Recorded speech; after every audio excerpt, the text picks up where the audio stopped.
The Army Painter is my favorite hobby company in the entire world. My desk is literally full of Army Painter products, and it takes me from being an average painter to putting above tabletop standard models out into the tournament scene. Not only that, but the Army Painter has sponsored more competitive play than any other hobby company in the industry. They allow us to keep doing the things that we do. If you enjoy the Army Painter as much as I do, head over to thearmypainter.com where you can use the discount code ARTOWAR5 to get a discount on your next order.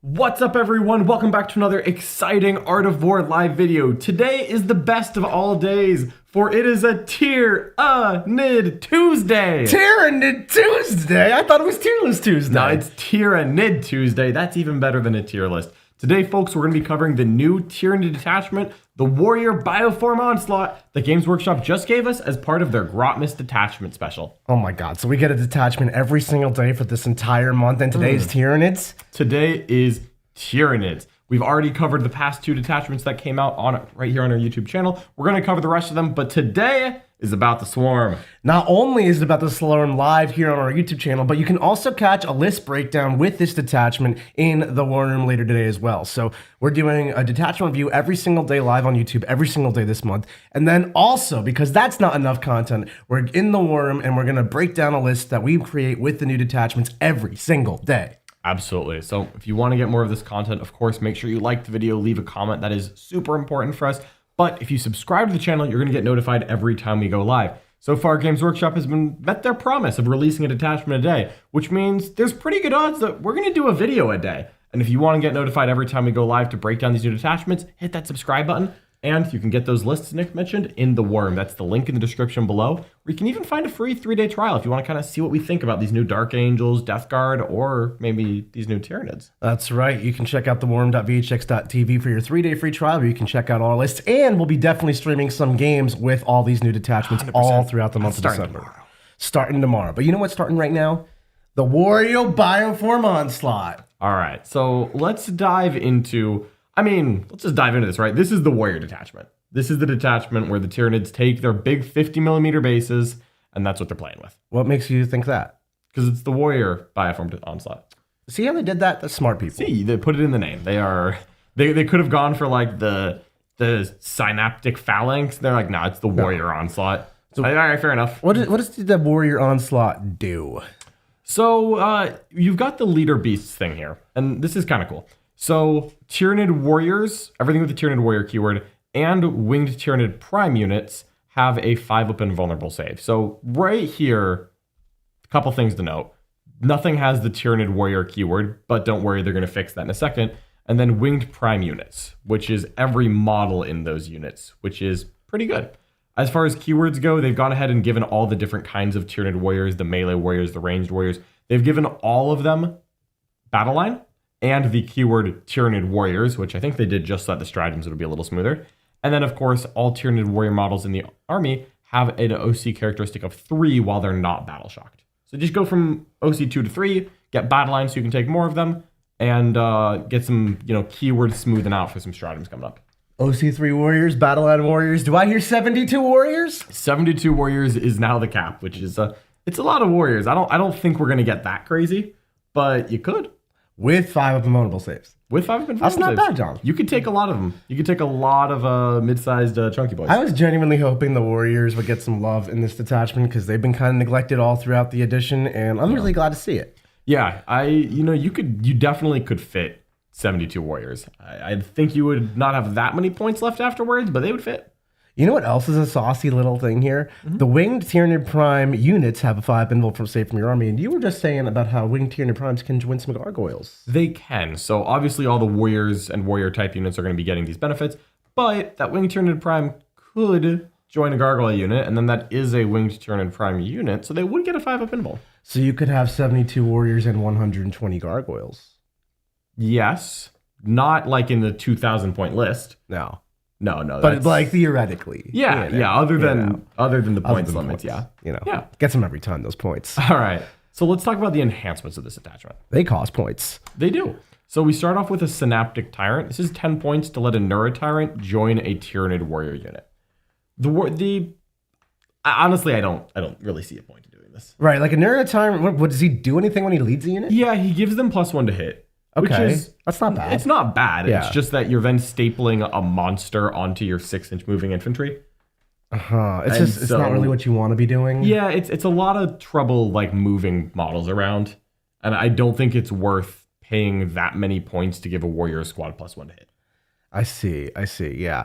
I mean, it's 10 points. I don't think you're going to build your list around this. No. So I just don't think you're going to bother. If you have 10 points left, you might just take it and then have the option. But, whether you exercise that is a different thing. Yeah, actually trying to trick my opponent into thinking I'm not going to join the Neurotyrant Zoanthropes. Yeah.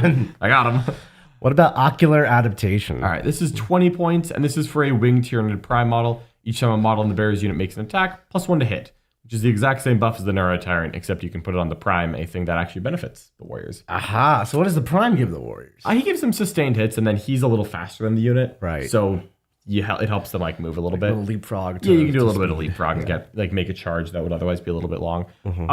20 points, perfectly reasonable. Yeah. Especially getting the melee units to hitting on 2s because you can very easily get reroll 1s on them because it's their datasheet roll. Yeah.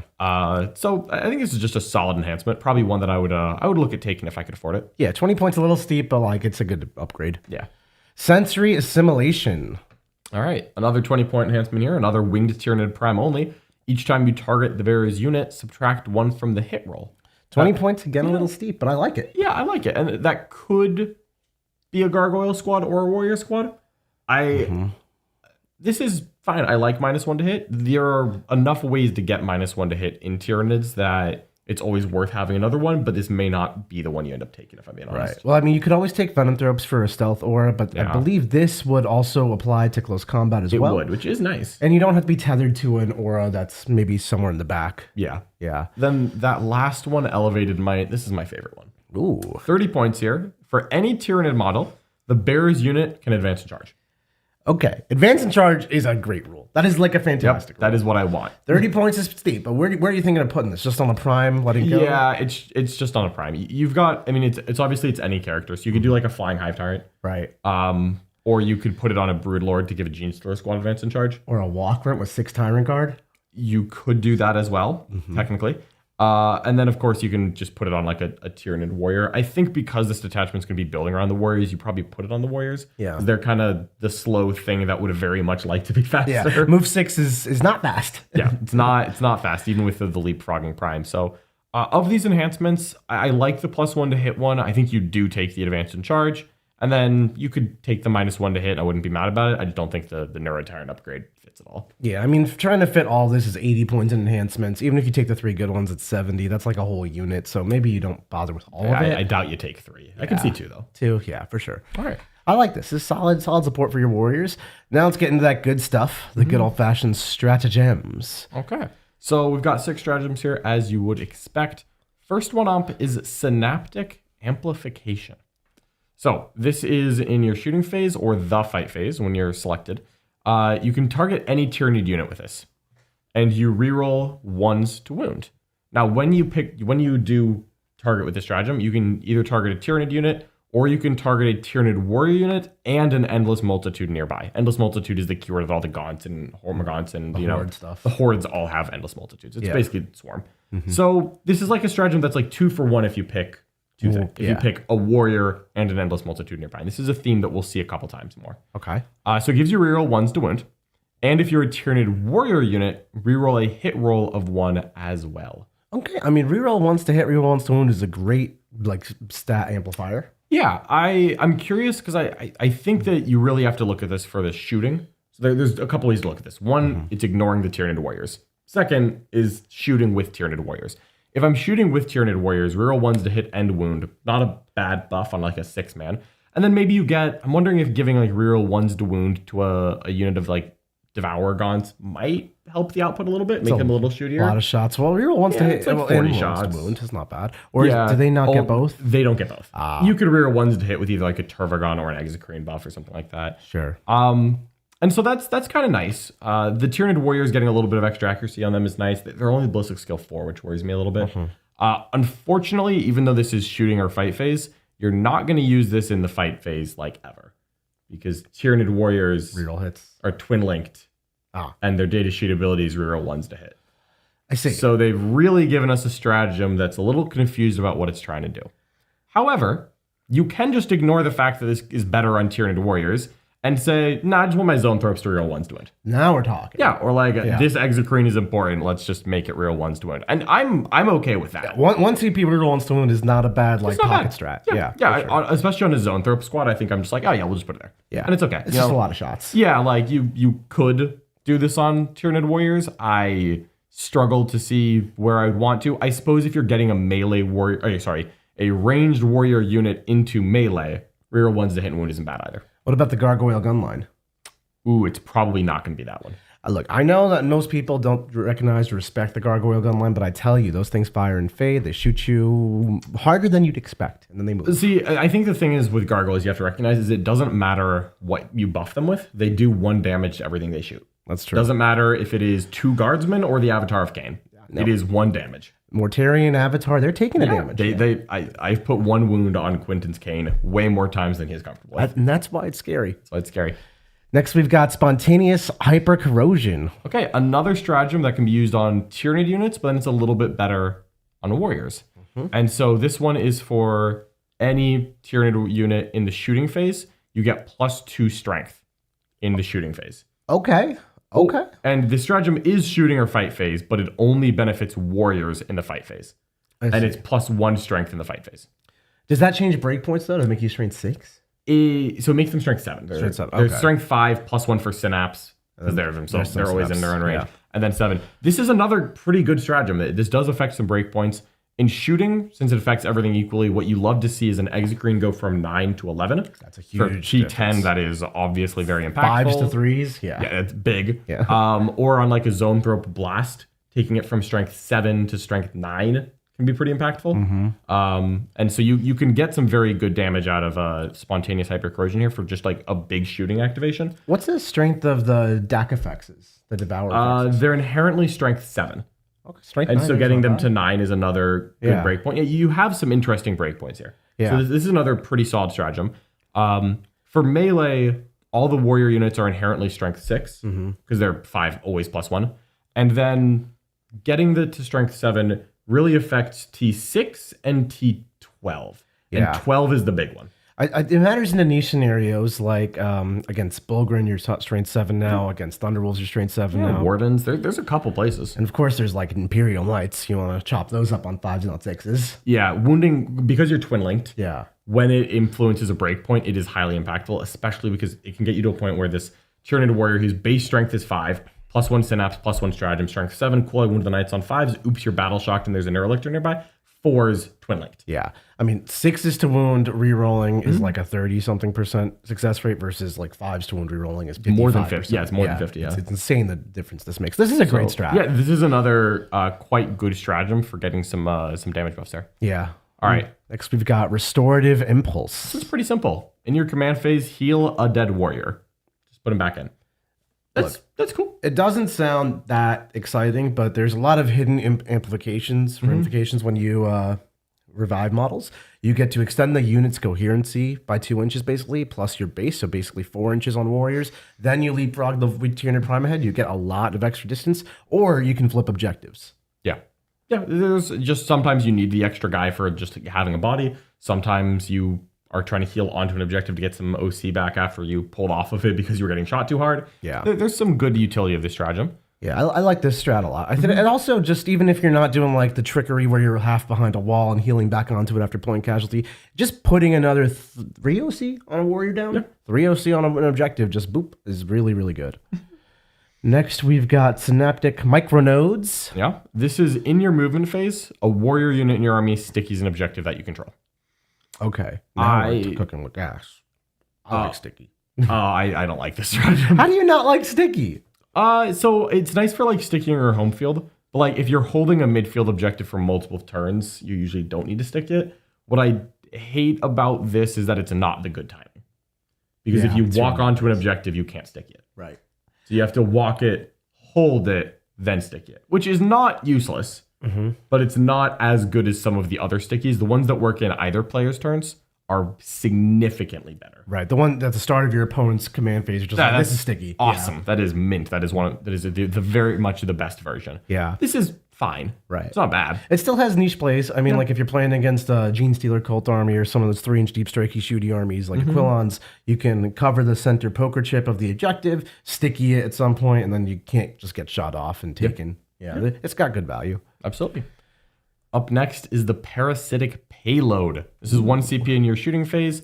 So when a Tyranid Warrior with ranged weapons unit, so you've got all the different keywords here, that has not been selected to shoot is shooting, you gain ignore cover on the unit for the rest of the phase. And after you've finished shooting, pick an enemy unit that you hit. That unit does not get the benefit of cover for the rest of the phase. That's pretty solid. So 1 CP strip cover from something, including for your own activation, it's quite solid. Yeah. It's basically the Pyrovore rule. You just are not firing at 12 inches. You're firing Whatever longer. you want. Yeah. Not only that, but you can split fire if you really want to, where most of your unit will have ignores cover against whatever it's targeting, and then one dude can go that way and strip cover off of something else. Yeah, you can do that as well. Yeah. I quite like this stratagem as just a good support because, one, frankly, you probably can't afford a bunch of warrior units and a bunch of pyrovores. And, they're both like infantry models trying to hide in the same spot. So I'm always shackled to the fact that I feel obligated to take pyrovores because it's just really important to what Tyranids do. Replacing that role with a stratagem does, I think, help this detachment out. That's quite nice. It's something Tyranids can do, but you get to do it at long range now. And the range is really nice. You give a warrior a venom cannon, let him just shoot something, and then all your extra cards ignore cover now. Yeah, you get some 36. So this is a nice little buff for a lot of the shooting elements of the army. Yeah. And then finally, we have the Synaptic Shield stratagem. This is 1 CP in your opponent's shooting phase, so only shooting phase. After they've selected targets, you can pick 1 Tyranid Warrior unit from your army that was selected as the target. And, even though your target is a Tyranid Warrior unit, if it was a Tyranid unit, you can... That makes sense. You can also select 1 Endless Multitude unit nearby that's not battle shocked within 6. Until the end of the phase, they both get -1 to wound if strength is greater than toughness, like kind of the new transhuman. Okay. I like that. I mean, Warriors, if you remember 9th edition, had transhuman, and it was like the end of times. Like a 5-up invul and transhuman, Warriors just couldn't die. It's a different edition, it's a different time, but 5-up invul, transhuman, -1 to hit. You stack all these together, you add a 6-up feeling pain from a psychophage, and all of a sudden, these Warriors aren't just dying. Yeah, you can make a 6-man warrior unit, stealth, 5-up invul, -1 to wound, 6-up feeling pain. And that, It's not Deathwing Knights. It's not going to die fast, and they're not that expensive. It's like 150 points before you add a character to get 6 good warriors. I mean, it changes the way units interact with you too. Like a Castigator shooting a warrior unit with no defensive buffs is like the warrior unit is gone. And a Castigator shooting at -1 to hit, -1 to wound into a 5 invul, into 6 of it all adds up. All of a sudden, maybe 2 warriors are gone. Wow, that didn't do nearly as much. Yeah, so the stratagem is good on the face value of you can put it on a warrior squad. I'm going to be honest here. I'm a little mad about the Endless Multitude part of this. Because it gives your Endless Multitude unit -1 to wound. You can't use the stratagem when they shoot them. Oh, that's sad. Yeah. You gotta target the Tyranid Warriors. Yeah. So if you trick your opponent into shooting the warriors, then trying to kill the Gaunts, you get the thing. But, but if they just shoot the Gaunts, you can't use the stratagem. It's the Warrior Biosurge, not the Gaunt Biosurge. If you wanted the Endless Swarm, you go play the Endless Swarm, John. I just might. So that is everything that's in the detachment. What do you think? It's interesting that it gives you a build. To me, this feels different than the last 2 Grotmas detachments we got, because this is very, you take warriors. Yeah.